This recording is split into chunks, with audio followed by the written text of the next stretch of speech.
as a psychologist and going through all these things, do you struggle? Ooh, this is so hard. First of all, I need my parents to watch this because they think we're too soft to this. But I feel like I can't live without music. Yeah. So I think that one has to stay. That one has to stay. It's got to stay. That one can go. Yeah. So I feel like it's just different. Obviously, they might have experienced things that were more challenging, but I also feel like it's also more challenging in that context. Like, I don't believe in like comparing struggles, like we also have struggles that are like unique to like the generation and the era we've grown up in, because we've also got like challenges that they didn't have to deal with. So like things like social media pressures and that kind of stuff can be really heavy. So I wouldn't say it's softer, I would just say it's different.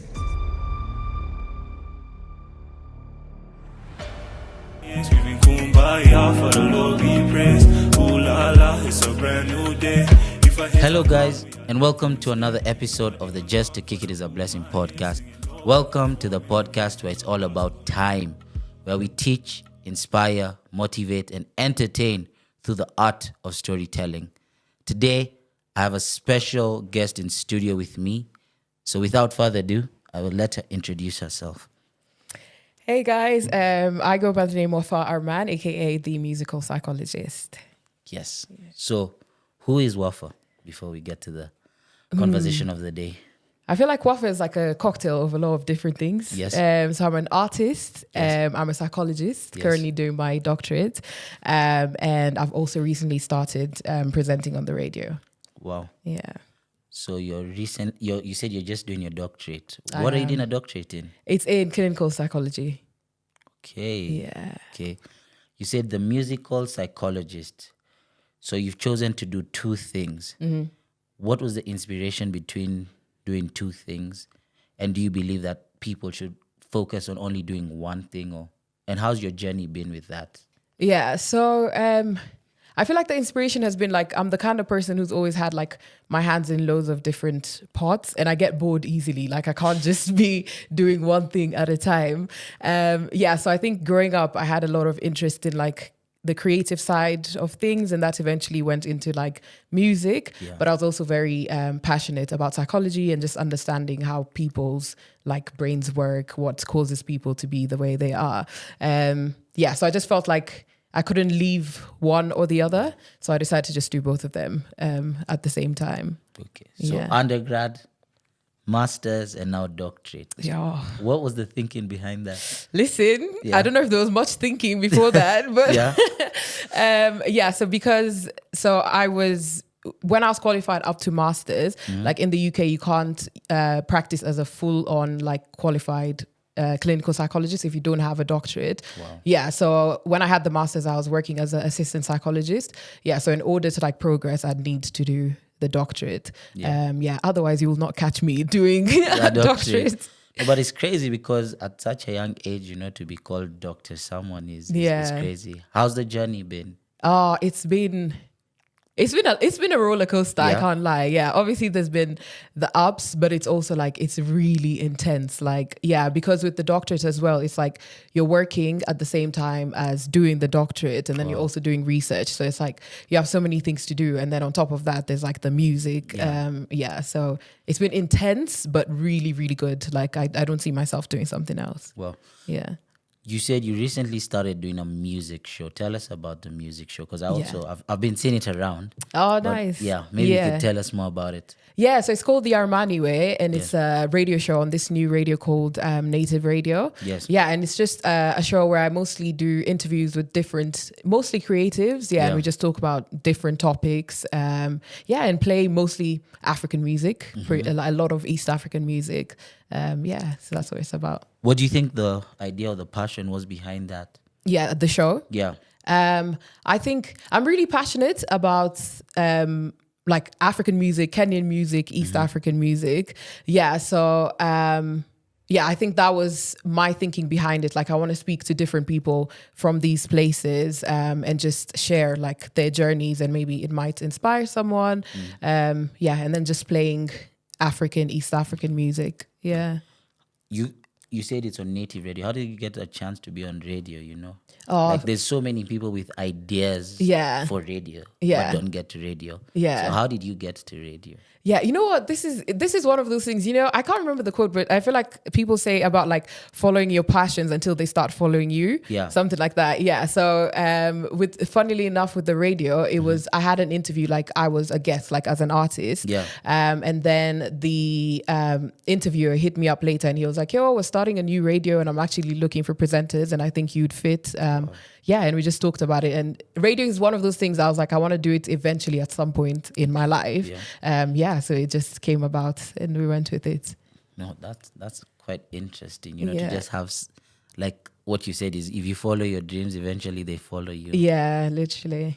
I've never thought about that, but that's crazy. Yeah. So, how's music? Before now we get to everything else, how's music?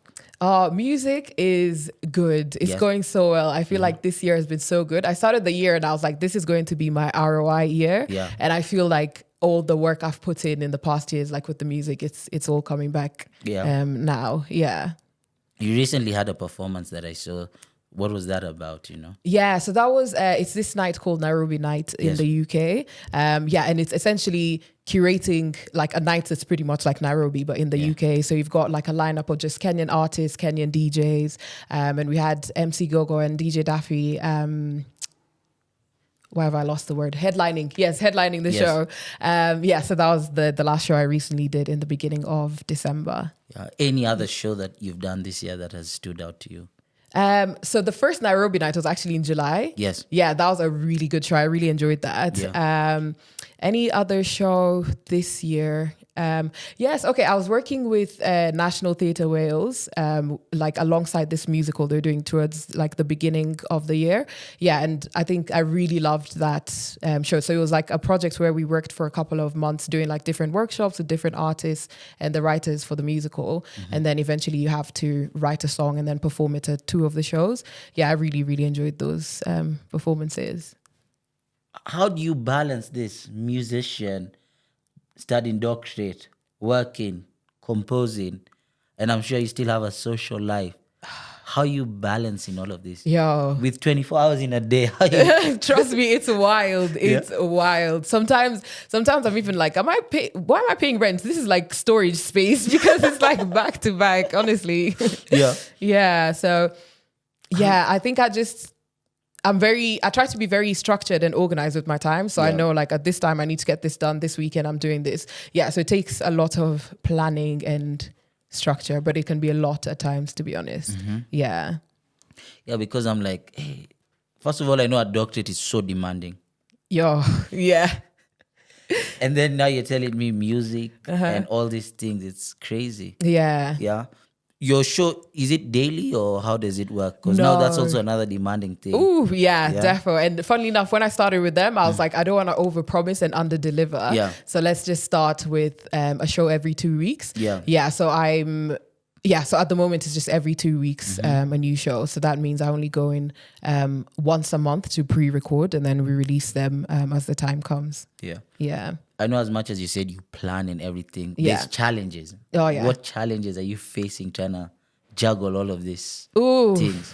I think, like you said, there's also like the bit like the social life. Yeah. There's things like my fitness I'm trying to keep up with. So sometimes it's really difficult to do those things. So sometimes I find like some of those areas are suffering. So maybe, for example, I'll be so detached from like replying to people, speaking to people. Yeah. Like, you know, them ones you've replied in your head, but yeah, you've really not replied. So yeah, I think it can be difficult doing that. And then sometimes, because with the music, it feels like I'm able to like disengage from work and everything. Yeah. But at the same time, it's still work in a sense. So sometimes I'm like, damn, I actually need to do something that's not music or psychology or like radio. So one of the challenges is, I guess, just like resting and taking time off and finding the time to do that. Yeah. Yeah. You said you have to find time to do something that's totally not that. So what do you do on your free time? Yeah. If you have any. Yeah. So I'm trying to get back onto my fitness. I used to be such a like fitness babe and I fell off. Yeah. So at the moment, just doing stuff like swimming. I've recently started playing netball again. And I love traveling as well. So yeah, I think those are the things I do to keep me grounded. Yeah. Yeah. So back to you, psychology and music, such distinct fields. Yeah. How have you managed to bring them together? So it's interesting. They're like different, but also they have similarities, if that makes sense. Yeah. Yeah. So, because I feel like music is so healing and like music speaks to everyone. It's like a universal language. Yeah, definitely. Yeah. So I feel like they go hand in hand like really well. And also music has been such a big connecting point for me in terms of like the people I work with in my psychology career. Yeah. What do you mean it's been such a big thing for you? So in psychology, we do a lot of like talking therapy, Yeah. but for a lot of people, that's not a thing. Like they don't want to do that. They don't want to talk, or like they've experienced a lot of things that causes them to be like mistrustful of people. So like music it's been such a big like gateway to like building relationships with people. And I've worked like alongside like music therapists, for example, and the way people like work with them is so different to when you see them in a therapy room. Cause I feel like it can be a lot of pressure, like just sitting in a room with a stranger and I'm like, okay, yeah. So tell me, what brought you here? What's happened to you? Yeah. But with the music, like it's like such a beautiful way to ease people into that conversation. Yeah. That's interesting. Yeah. Music therapy, just tell us a bit, because I think in Africa now, Kenya, we're starting to understand this aspect of therapy. Yeah. And the importance. But I still think we haven't really broken down therapy into now where you are at, so Yeah. tell us about that. So with music therapy, I don't know too much about it. Yeah, I've just worked alongside music therapists. Yeah, but essentially they use music to like promote well-being. I've seen them do different things using instruments through like songwriting. So people using different, I guess, gateways to express themselves and their emotions. Yeah, I think I came across something that, I don't know, on TikTok, I don't know whether it was one of these Asian countries. Yeah. Where they hit something like in a way for healing. Yeah. Like some weird thing they were hitting, like almost like a drum thing. I feel like I know what you're talking about. Yeah. And they were saying this is a new type of therapy that they're introducing. And things like that. Yeah. Yeah. So now that, I guess, what's your goal with this whole thing? Because you're going to soon get the doctorate. Yeah. What's your goal? So I feel like with mental health and psychology, I feel like that shouldn't be like a privilege just for people that can afford it. Yeah. So I really want to do a lot of work around making like therapy and psychology accessible to generally like everyone. Yeah, because there's no difference between your physical and your mental health. Like they both need to be taken care of at the same level. Yeah. It's interesting you said physical and mental health. So the other day, my question on my journal was, what's more important, your physical or mental health? Ooh, what was your answer? I want to know. Now, first you say. Oh, you're asking? Okay. Yeah, I remember my answer because I wrote it recently. Yeah.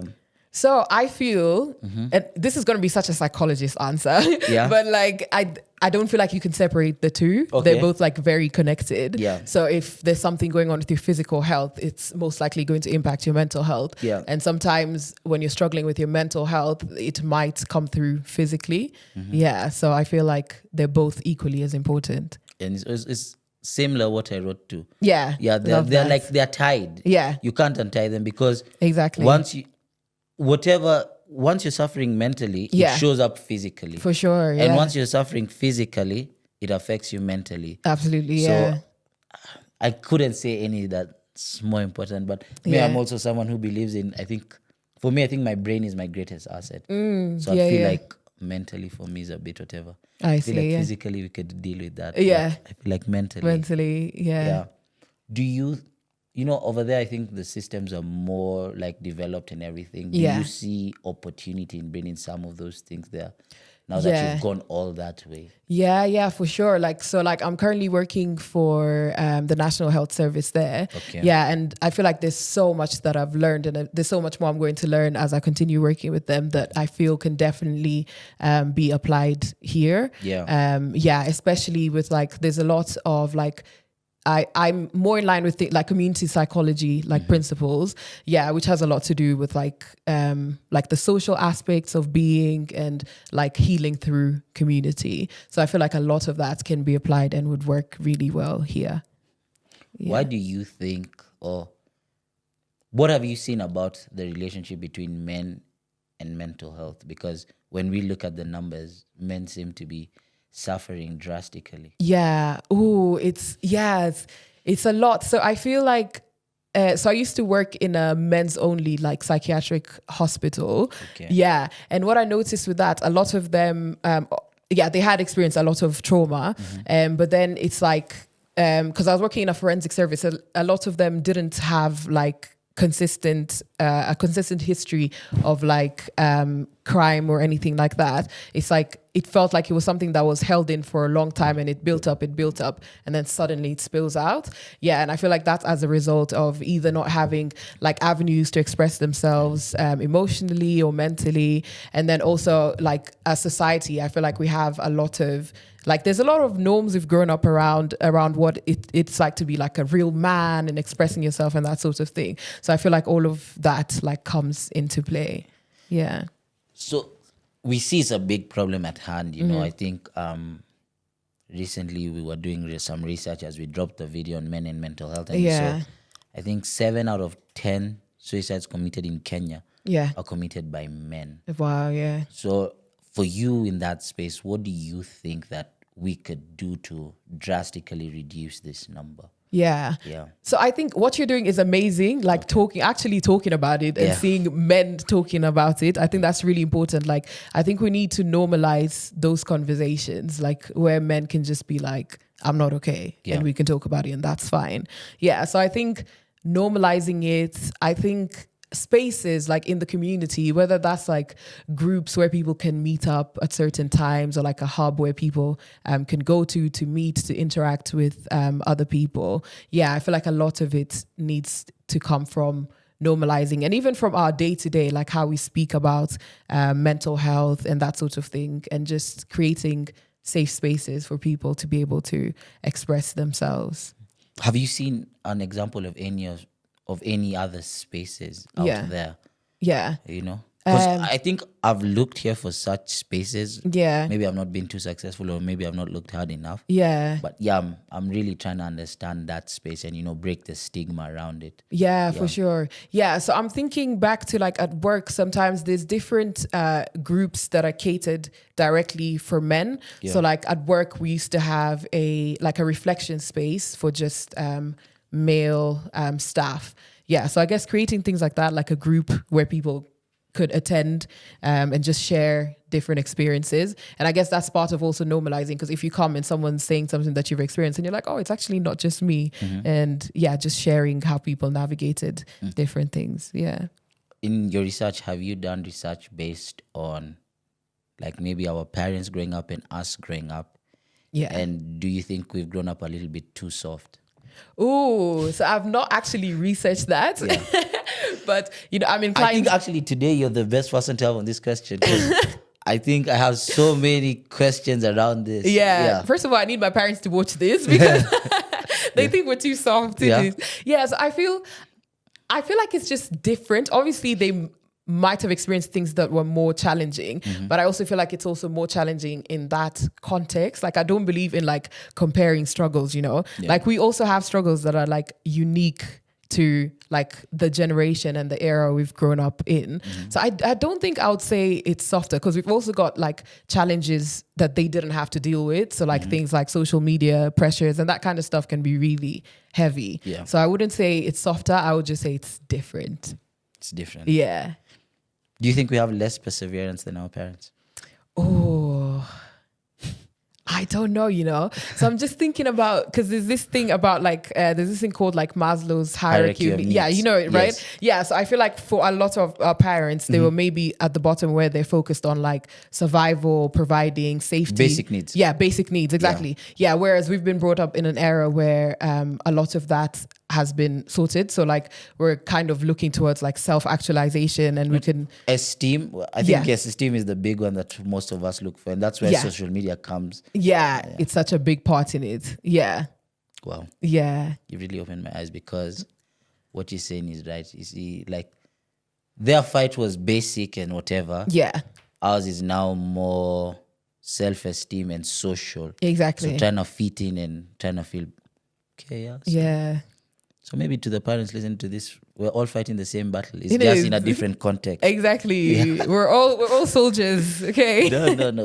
It's true, because I think sometimes people say, you guys, you grow up, so, Yeah. And then there's always that conversation. But what do you mean? You're dropped to school. Exactly. You have food in the house. They don't know that you're dealing with something else. Because even, when was it? Yesterday, Yeah. I attended a function and they were giving out awards, and there was this guy they were recognizing Yeah. because he's been 25 years in the business. And they had asked him to come and stand. They had asked anyone that's 25 and under in the room to come and stand behind him as he talks. Oh wow. Yeah. And the MC made a joke saying, I don't think any of these guys will ever reach, these guys. After 2 years, Yeah. I can't work here. Yeah. But how can we build like more perseverance and more of those skills that can help us stay mentally fit? Yeah. So I feel like a lot of times things like therapy, people look at it as it's something I need to do after I reach crisis point. Yes. Yeah. But I feel like we need to reframe that. Like therapy, you don't have to be in crisis to access therapy. So Yeah. things like those, like building that resilience even when you don't need it. Yeah. So that is just like a natural part of your being rather than something you have to do when something goes wrong. Like defense. Like It doesn't have to be a defense mechanism. yeah, exactly. You Yeah. don't take insurance once your car's been an accident. Right? You take it well in advance. You take it well in advance. And you might not need it for years, but then at some point you might need it. and Yeah. You never know when you'll need it. Exactly. Yeah, I think that's also one of the things I was talking to someone about, because recently I've been working on an app called Cope, which Nice. is basically an Yeah. app that's offering mental health services online. So you can Amazing. sign in, pay a fee, Yeah. and have counseling with a therapist online. Mm-hmm. But the thing we're trying to say is we're not trying to sell it as something that is crisis mode, Yeah. but something that you need, For sure. that you constantly need. Yeah. Because you're right. Like I always give the example of a car. Even if you're traveling today, Yeah. you'll definitely take your car to get checked. Exactly. You won't Yeah. just drive it randomly. Yeah. So you need to also have, that constant check on your mind. For sure. Yeah. Yeah. That's such a good way to put it. Yeah. As a psychologist and going through all these things, do you struggle? Absolutely. Yeah, for sure. There's this joke that like, how can you be depressed as a psychologist? Look at your notes. And I'm like, Yeah. yeah, but yeah, for sure. There's struggles, especially like with the doctorate. It can be so gruesome. Yeah, for sure. I have points where I struggle. Yeah. Yeah. And how does listening to sad stories still help you keep fit?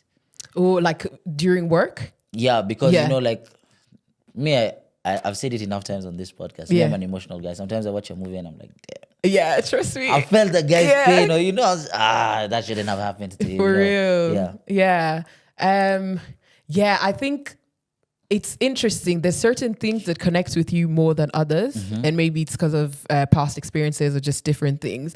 Yeah, so there's definitely some stories that like a lot of stories are quite hard to hear. Some of them hit harder than others.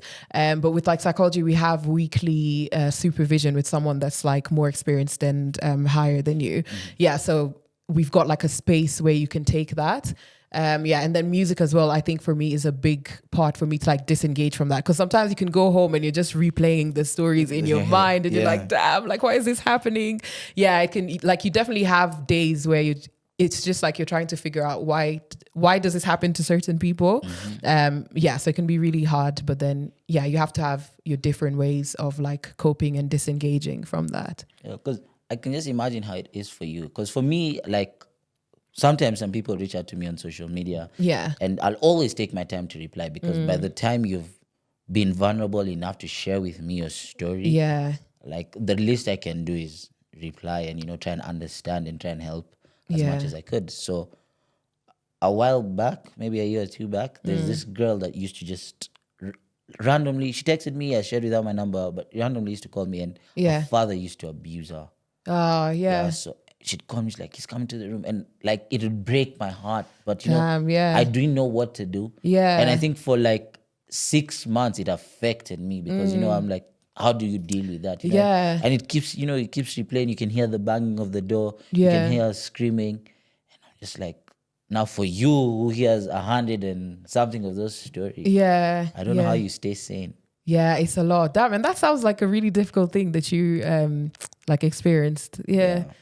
But yeah, it's quite hard. And I think I guess the difference in that would be that because I'm working like within a system, I can like speak to people, like we've got like a safeguarding team and that type of thing. So there's people you can like hand it over to if there's certain things that you're not able to deal with within that room. But it definitely takes a toll, like emotionally. Other than music, how do you stay mentally fit? I think making time for like the people I love. It's always nice to just not do anything and just be around people you care about. And then also, like the sports I was talking about earlier. So going swimming, going for like netball, that type of thing. Being outdoors. I keep on seeing something about when you're depressed, you should avoid staying in your room and in darkness because it kind of multiplies or it kind of increases how depressed you are. What's the science or what's the logic behind that? And then I also hear you shouldn't listen to sad music when you're depressed because it further intensifies those emotions. So like the most common like type of therapy is like cognitive behavioral therapy. And with that, it's like it's based on the idea that your thoughts, feelings and behaviors are connected. So if you change something within that cycle, then it will likely change the others. So in terms of behavior, for example, maybe like staying in your room, like in a dark room, it's affecting you and it's causing you to have more like dark thoughts, more heavy feelings. So for example, if you change that, like maybe one day you're like, okay, I'm going to go out for a walk. That's likely to have an impact on how you're thinking and how you're feeling. Although I know it's not that easy. Like if it was as easy as just being like, I'm just going to change this, then but I think, it's based on that idea that those things are all intertwined. And if you try to change one part of that cycle, then it affects the others. For me, I think also like, with music, and what do you think about music? Because I know sad people love sad music. Oh, trust me. I'm not even going to I'm one of those people, when I'm sad, run that sad music so I can get this thing out of my system. So I guess it depends on the person, because for some people that can be an outlet. Like let it make me more sad, let me cry, let me get this out. So I think it depends on the person, and some like music has like really an impact on your mood, right? You can play upbeat music to feel better. When I was going through my tough times, man, I had a playlist. Let me even just Did see you? I want to know what it's called. I think let me see whether I can find it. I think it's called Sad Nigga Hours. I love that thing used to bang, bro. But I used to listen a lot of it with my driver, so I could tell he was so like, you're just like, what the hell is this guy? You're just out there looking out the window. Me, I'm just I'm like, this thing is banging. Yo, where's that playlist, man? He was like, hey, what's this guy going through? Like, yo, what's this guy going through? But one day I just had to wake up and say, yo, I can't listen to any of this. Because I felt like it was just making me more sad. For real, especially like the relatable ones. Yo, first of all, Billie Eilish over there on the playlist, man. Ocean Eyes. Jeez. It was hitting hard, man. You can never... Adele. Hey, you have to have an Adele song on there. You have to have Adele, man. And then there's... And Road Wave. Yeah. Crazy. Jeez. Got me through some good times, man. Hey. Do you ever run it back? How about you stop listening to it completely? No, but some days, you just want to still listen to Adele, though. Yeah, Adele makes music for the soul. For the soul. It is inside. I swear. I'm like, does this woman know me? Yeah. No, but I don't know, like, I guess, you see, everyone's been through like heartbreak or something, so that music really trust applies me. to you, Yeah. Yeah, and like, what do you think about music, and why do you think it touches us so deeply? Yeah. I actually don't know what it is. I don't know if you've had this before, but I've had times where I've listened to a song. It might not even be in a language that I understand. Yeah. But it instantly like makes me so emotional, or I literally cry. Yeah. Yeah. Which is crazy. Yeah. So I don't understand that. Yeah. But you're right, because the other day I saw a TikTok of a guy online. Yeah. And he was playing the Sauti Soul song for Kuliko Jana. Yeah. And the guy's like, yo, I don't know what these guys are saying. Yeah. But this song is hitting home. For real. And I'm like, that's very interesting. Yeah. Like, but you're right, because So there's some German kids who come to the house every time. Yeah. One of my mom's friends' kids, and they like to play songs on YouTube and everything. Yeah. But there's just one song that they played, and I actually felt it, and I'm like, yo, what's this song? Yeah. And they're trying to explain to me what it's about, and I'm like, yo, music is so weird because they've played like 10 other songs Yeah. that have communicated nothing to me. But then this one song Yeah. seems to have done so much. It's so interesting. Yeah. I'd love to understand like the science Behind behind music. it. Yeah. Okay. And now that we're on music, what music do you make? So I think I would call what I make Afrofusion. Yeah, so it's just a blend of loads of different things, but the base is always like an Afro element to it because I sing a lot in Swahili and English. Yeah. But some of it will sound like Afro R&B. Sometimes I make like Kizomba sounding music. So just a range of different things meshed together. Yeah. How do you make music? I've tried getting with my brother in the studio. I've tried to. I tell him, yeah, put the beat, man. Let me go, man. Yeah. I've written, but I can't get the flow. How do you make music? I find it so hard. Yeah. I feel like there's loads of different ways I make music, but most of it is, I feel there's, that similar to what we're talking about how music like touches you. So I have to connect with like a beat. Yeah. So if I've connected with a beat, it just flows. Yeah. And then sometimes I'll just be doing random things and I'll just think of like a verse or something, just write it down. I remember like back in uni when I used to like live in a shared house with my friends. Yeah. Sometimes those ideas come at like 2 a.m. So I have so many like voice notes of me like whisper singing so I don't forget the idea by morning. Yeah, so it's just loads of different ways it comes. Yeah. I hear my brother doing that all the time. Do you? You can hear his laptop and the guy's shouting in the bathroom and I'm like, what the hell, bro? Like Just like trust the process. It's like 7 a.m, man, Yeah. Yeah, but it's interesting about the relatable part of music because when you look at it, what's probably one song that you really relate to?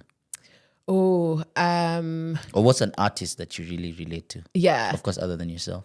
Yeah, definitely. That's top. Yeah. There's this song that's just come to mind when you said that. It's called "See You Again" and it's by Malik Berry and MHD. You know MHD, the French rapper? No. Okay. Yeah. So this is there's like just the chorus is in English, but the rest is like in French. But again, it's one of those songs that you feel. Yeah, it touches my soul, man. Yeah. So I think that would be a song. And then in terms of the artist, I think Burna Boy is one of my favorite artists. Yeah. And I feel like I say this all the time because his music just slaps in general, even when you don't understand it. And then when you understand it, you're even like, what? Like, this is wild. He's actually like singing very like conscious stuff with a vibe.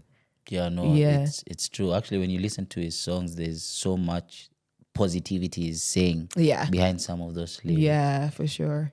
I've talked about a time when people have come out and told me, look, this podcast touched me, that podcast spoke to me, that podcast. Do you have moments when people reach out to you and tell you that song spoke to me or something like that? Yeah, I do. And that's some of like my favorite moments because I'm like, nah, I actually can't believe this. There's someone that pops into mind, someone who messaged me like a couple of years ago and they were like, oh, like I hope this doesn't come across weird, but I just wanted to say that I've been listening to your music and I'm going through a really like difficult time. But your music helps me feel calm. And that was just, it's such a beautiful thing to hear. And like that person, for example, we've kept in contact up until now. And it's just, it's really beautiful how you can connect like with strangers through music. Yeah. Like, even for me, yesterday I was at my brother was having a listening party. So and like I just seated there at the corner, came to support. I didn't even want to go, but he asked me like twice. So I'm like, I'll just be a good big brother for once, So I went sat at the corner, listened. Like 2 other guys came and said, Mr. Just to Kick It is a blessing. And I'm like, yeah. Like, yo, we listen to your podcast. And I'm like, oh, thank you so much. It means a lot. And I keep telling people, when you see a creative, give them their flowers. For real. Because there's so much struggle that goes behind a process. Yeah. Yeah. And you know it. 100%. Yeah. For you to write a song. Yeah. I'm sure it's not that easy. Nah, not at all. And I feel like that's something I'm trying to do more, like giving people their flowers. Because a lot of times I'll think in my head like, oh, this is really cool. They're doing such a great job. But sometimes you don't vocalize it. Yeah. So I feel like that's something I'm trying to do more of, to just say to people. No, even for me, because recently I watched Rap Game UK. Yeah. And he didn't win. But the guy who was second. Yeah. Yo, me, I texted him on Instagram. I'm like, yo, bro, I'm tuned in from Kenya. Yeah.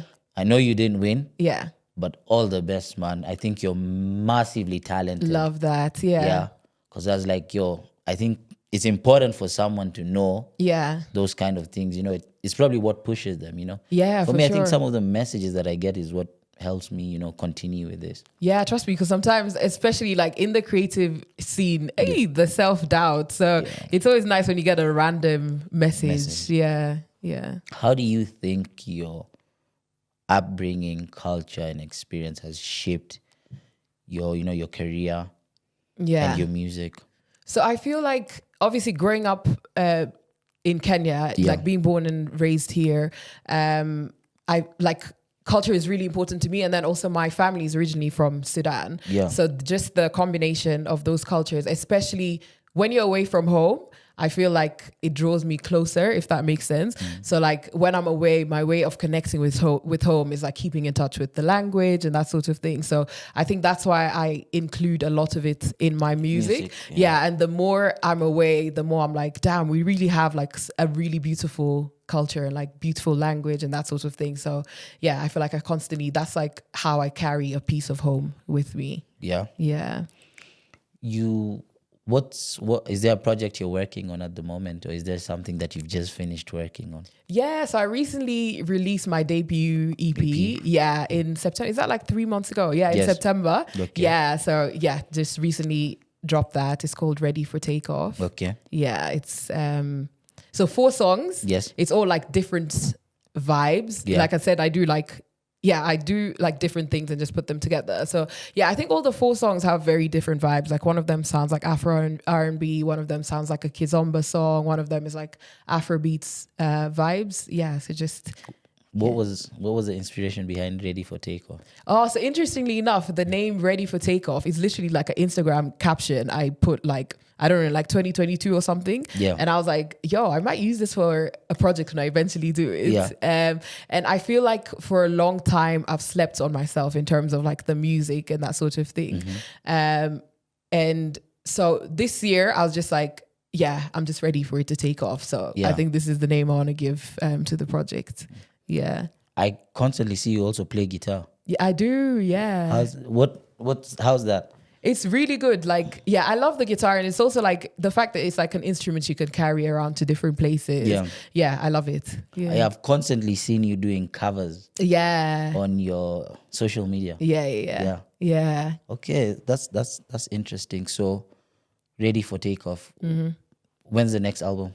You know, I feel like also sometimes, I know it's a work of art or it's something to trust, but I feel like sometimes musicians take so long to drop. For real. I feel like I'm one of those people. Yeah. Like now that I dropped the EP, like as soon as I dropped it, I was like, listen, I don't want to see no studio. I don't want to hear no music for like a month because it's such an exhausting process. So I actually don't know the answer to that, but I'll probably from next year, I'll probably start working on a new project. The most interesting thing I came across the other day was, you know, Russ. Yeah, the artist. The artist. Yeah. So he said if he wasn't famous, he'd drop a song every week. Yeah. For 52 days. Oh, wow. I mean, for 52 weeks. Yeah. And he believes that it could make him famous again. Yeah. You get, and I was also trying to have the same conversation with my brother because I'm like, sometimes you work too long to drop a project. True. People don't have that waiting capacity and everything. Yeah. But what if you dropped something every 52? Yeah. Every week? What would that look like? Yeah. What do you think about that? No, I think that's an amazing idea. It's just about executing it. Yeah.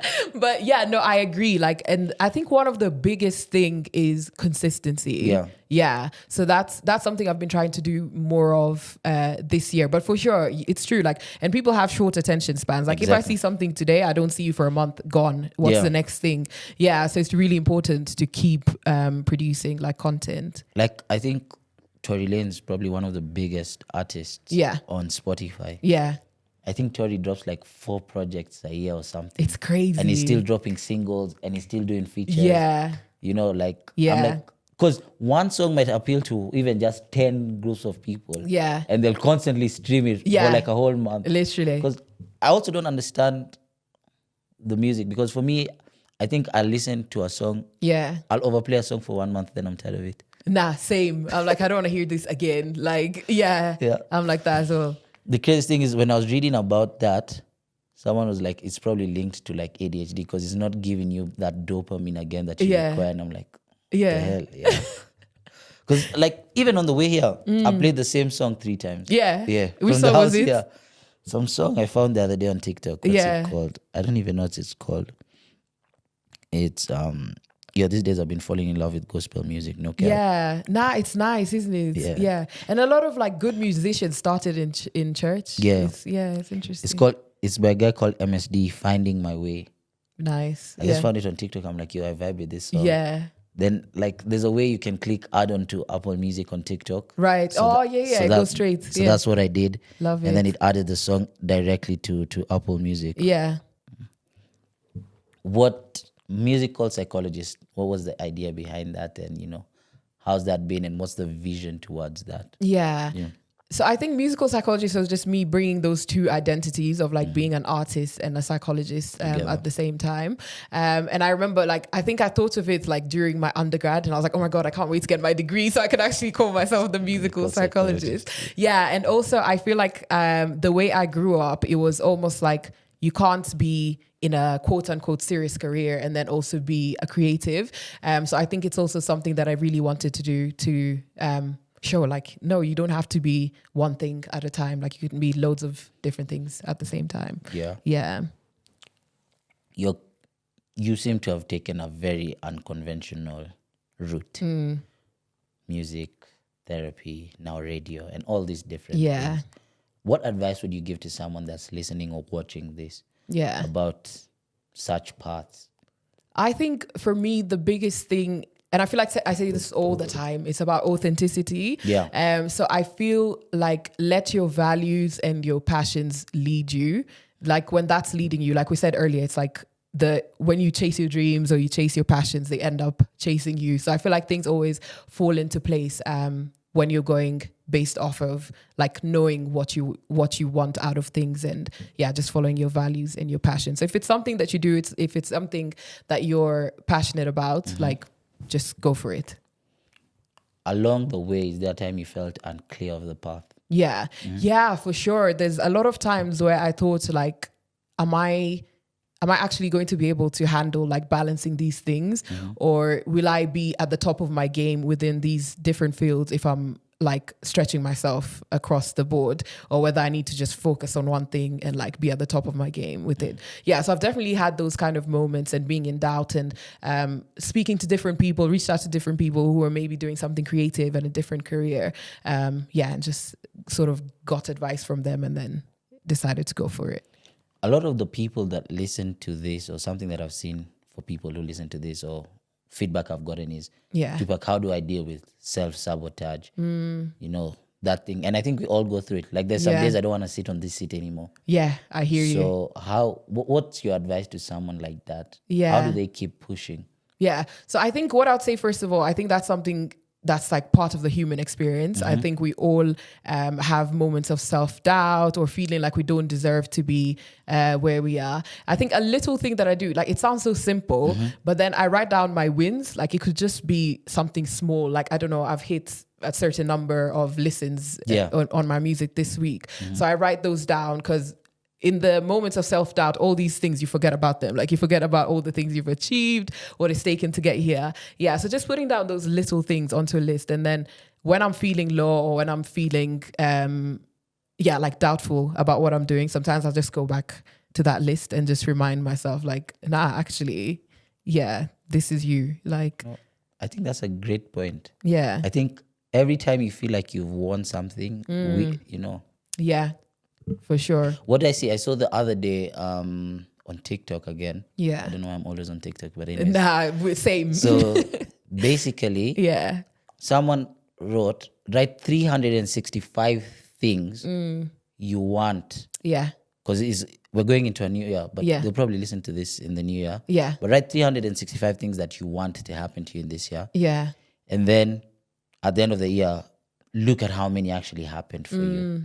Oh, wow. That's really good. And yeah. I thought it's just like now what you've said, write your wins. Yeah, for So sure. even for me, because there's so many days I feel like I don't want to come. Yeah. And I always find some days, some excuses not to show up. Yeah.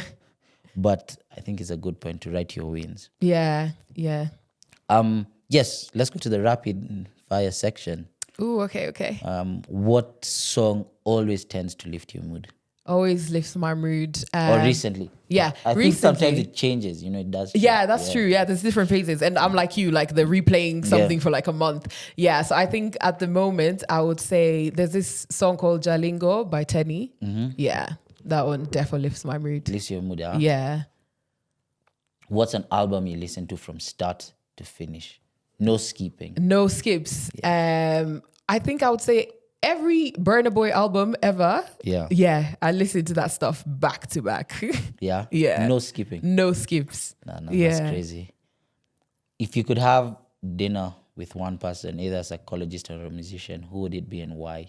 Yeah. I think so recently, do you know Falz the Bad Guy, the Nigerian artist? No. Okay, so he's a Nigerian artist. He's also an actor, comedian, but he's also he used to be like he's a qualified lawyer, and yeah, I think I really admire him in terms of that combination of like being a lawyer and a creative.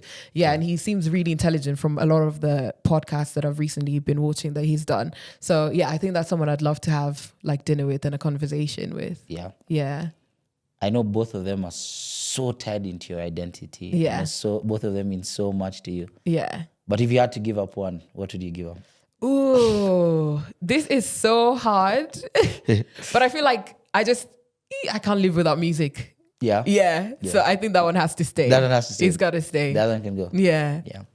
I don't know if you think there's anything we missed to ask you. No, I can't think of anything. Yeah. But in the spirit of giving flowers, I just want to give you flowers. Like, I love what you're doing, honestly, all the time. Like, I know I'd be DMing you and I'm like, oh, I love this video.